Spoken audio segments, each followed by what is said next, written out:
I'm Sam Pitroda. I'm basically a telecom engineer who studied physics in India, came to America in 1964, mainly because I saw that President Kennedy wanted to take man onto the moon. It sounded romantic, so I decided to come to America. Studied electrical engineering here, built businesses, and then decided to go back to India in early 80s to really build India's IT and telecom infrastructure. I had political will and support from Rajiv Gandhi, who essentially gave meaning to my life. He was the youngest Prime Minister with lots of energy, enthusiasm, and I saw we could change the landscape of India by connecting India. So I worked with him for about 10 years. Then Rajiv Gandhi died. I basically ran out of money, so I came back to US. And then once again, I went back to India for 10 years, working with Dr. Manmohan Singh as chairman of the Knowledge Commission, Innovation Council, and helped build information infrastructure and institutions for digital India. So I've been going back and forth. During Rajiv Gandhi's time, besides telecom, I worked on technology missions.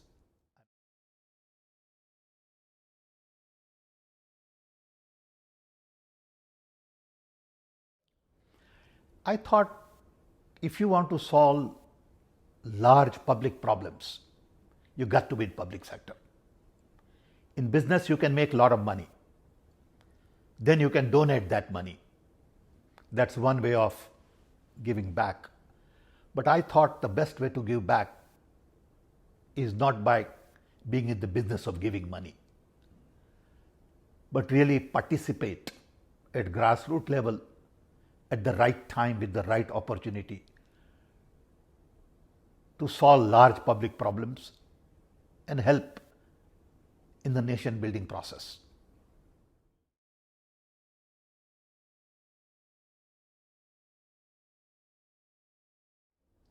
See, I was once in Delhi because I wanted to take my parents to see Taj Mahal.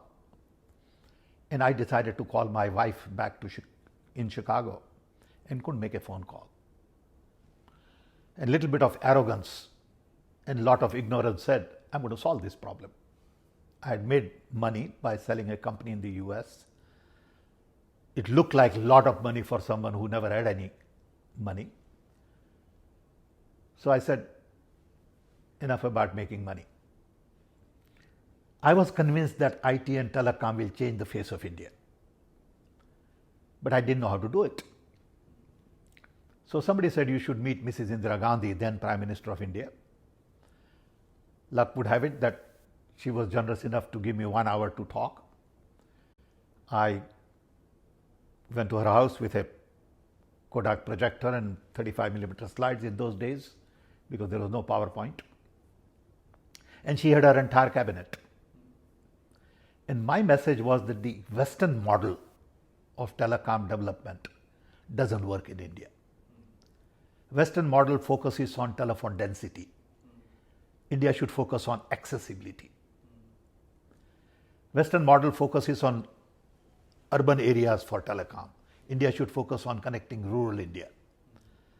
India should focus on indigenous development, local talent, rural exchange, local production, build from ground up. But the key was to build human capacity. She listened to me. She sort of nodded and said, good, basically gave her okay. And then Rajiv Gandhi, her son, who later became Prime Minister, essentially gave meaning to my life. That here is an opportunity to solve big public problems. So we set up a Center for Development of Telematics, public sector, government owned.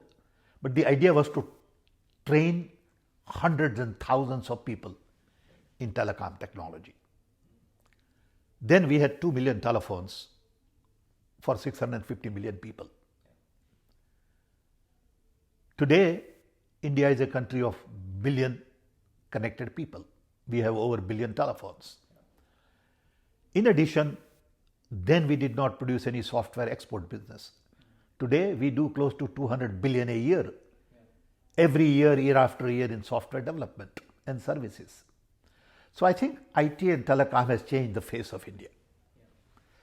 Credit goes to government initiatives, policymakers, young talent in India, lots of entrepreneurs, and I think the right ecosystem. The key then was political will from the Prime Minister.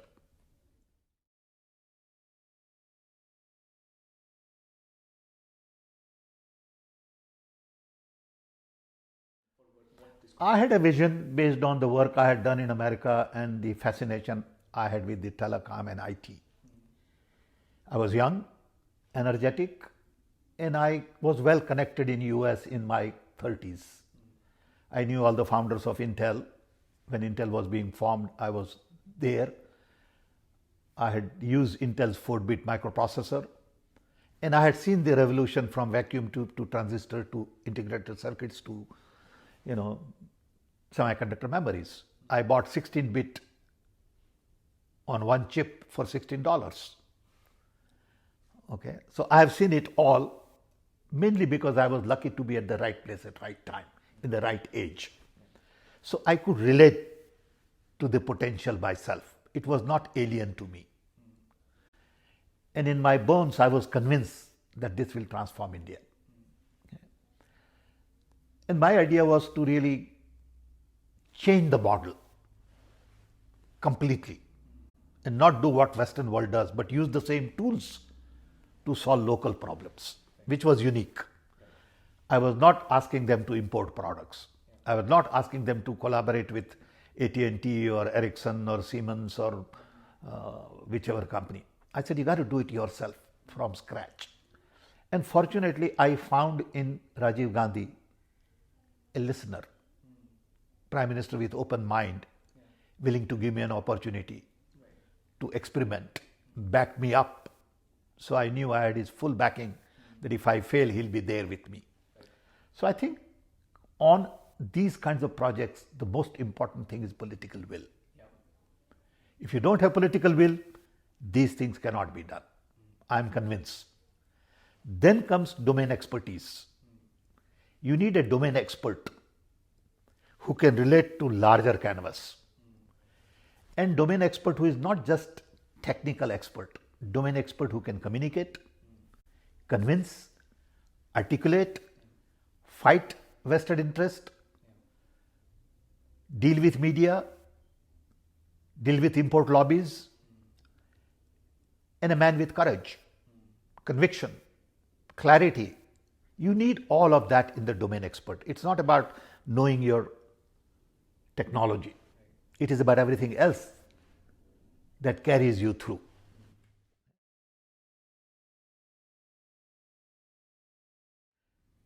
Then I think the main problem was people assume that telecom is only for elite, like you said. Telecom is only for rural, urban, and I'm trying to do exactly opposite. And a lot of people would come and say, look, you're crazy that you're trying to solve telecom problem when India needs water, agriculture, seed. And my answer to them was, I don't know anything about it. You find somebody else to solve that problem. I know telecom. I know how to do that, so let me do that. That doesn't mean telecom is the only important thing.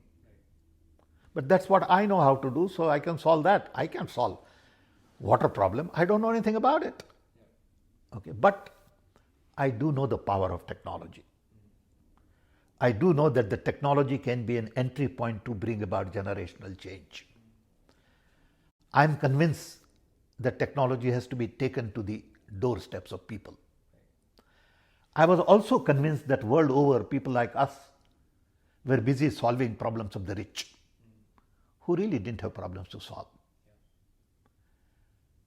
As a result, problems of the poor didn't get the right kind of talent. And I felt here was an opportunity to help solve problems of the poor.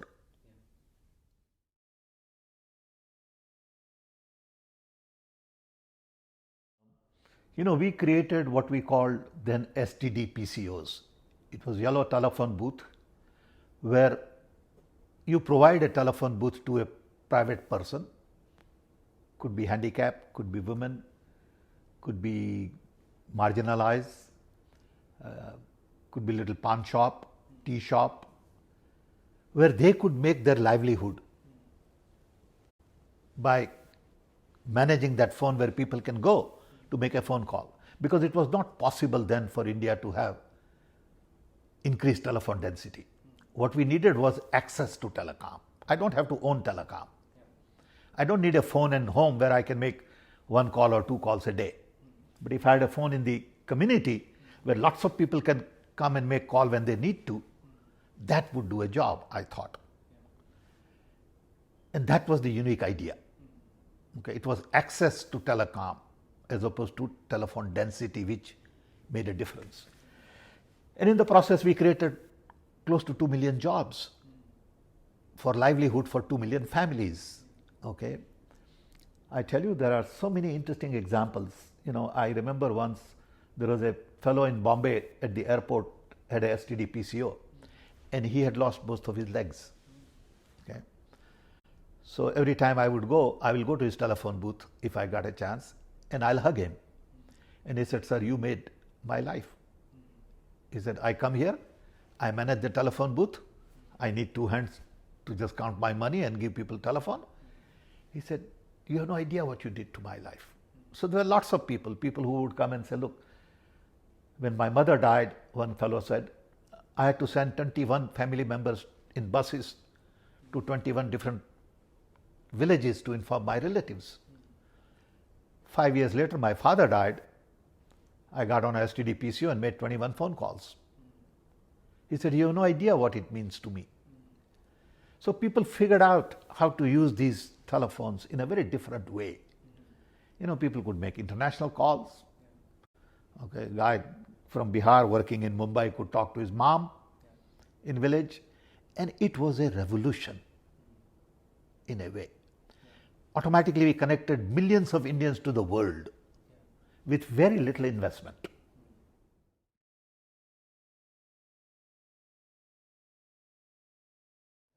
I think hyperconnectivity offers unique opportunity for us to redesign the world, to take humanity to the next level. My concern is that world over we are using hyperconnectivity to do the same things we have been doing. Little better, little faster, little cheaper. As opposed to saying, what can we do with hyperconnectivity that we have never done before? It's a tough question.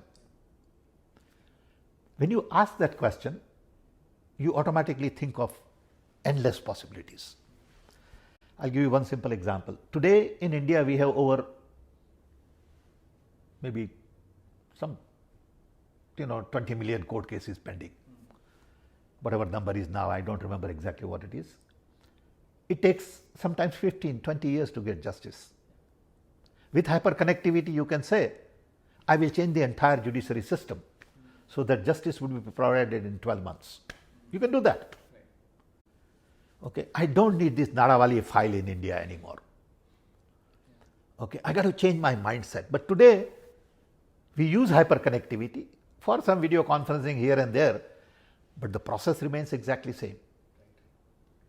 Okay, so I want to use hyperconnectivity to transform our education, health, industry, trade, financial services, and governance. See, all governance systems are designed with vertical silos. Ministry of Trade, Ministry of Finance. Hyperconnectivity requires completely different organizational architecture. It requires flat organization with networking.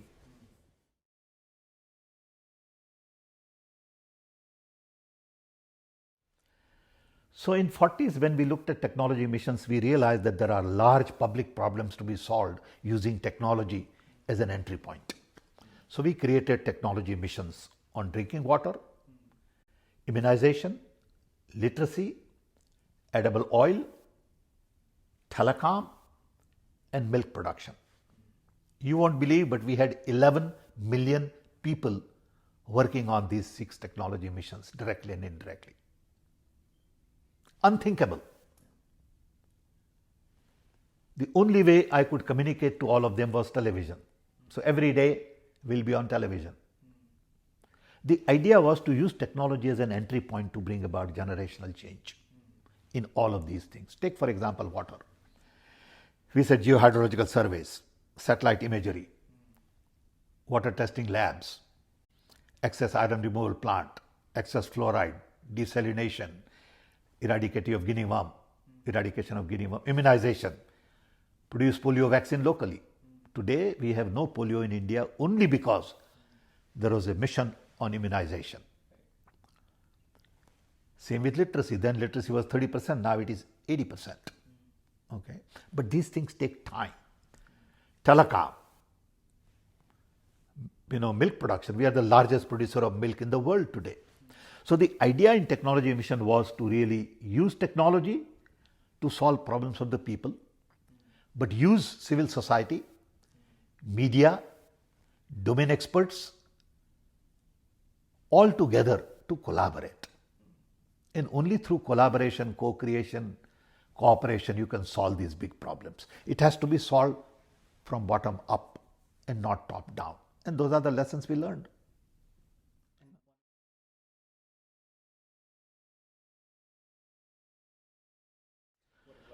I'm a great believer in young because I have benefited a lot in my life from the energy of the young, whether at CDOT, CDAC, which was Center for Development of Advanced Computing, or in technology missions. And later in Knowledge Commission, Innovation Council, young people have the energy and enthusiasm to be able to deliver. But you need young people who believe in certain values. If they believe in wrong values, you got a problem. A lot of young people are searching for values, so they get on wrong track. You don't build nations with temples and religion. You build nations with science and technology, with collaboration. You don't build nations with hate. So my sort of message to young people is build good self first.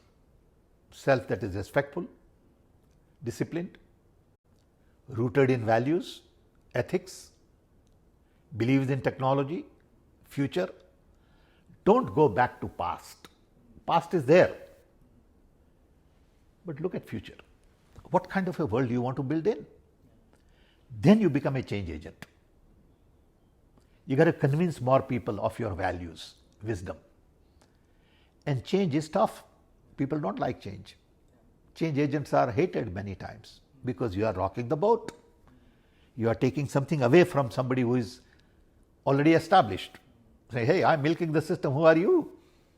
Okay, but that's what you want. You are saying, look, I know you are milking the system, but I want others also to get a piece of the pie, because then you will be happy too. Okay. So I think change agents are what the world needs today. So when I wrote this book, at the end I talk about the fact that to redesign the world, we need change agents in very large quantity. It's an idea. All I can do is begin a new conversation. And I hope young people can join in this conversation to demand change.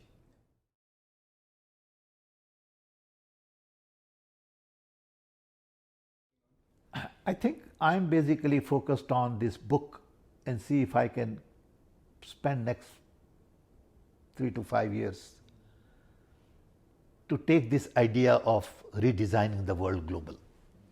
Sensitize people, leadership world over, young people, and say, hey, the one we have today is not sustainable. That doesn't benefit everybody. So that's one goal I have. Second, I still want to use technology for some interesting things in life. I'm looking at lots of things, whether it is technology for digital money, not cryptocurrency, something totally different. Technology for mobile voting, because democracy needs new technology. See, we are not using technology to enhance democracy. We are using technology to enhance businesses, productivity, efficiency, but not democracy. I want to empower every human being to decide on their destiny. I want this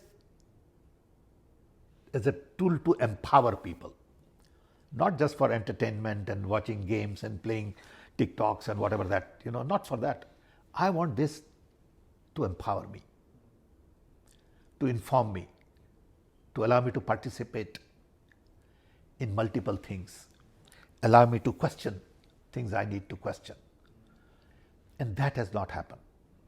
So the power of hyperconnectivity lies today in empowering every human being.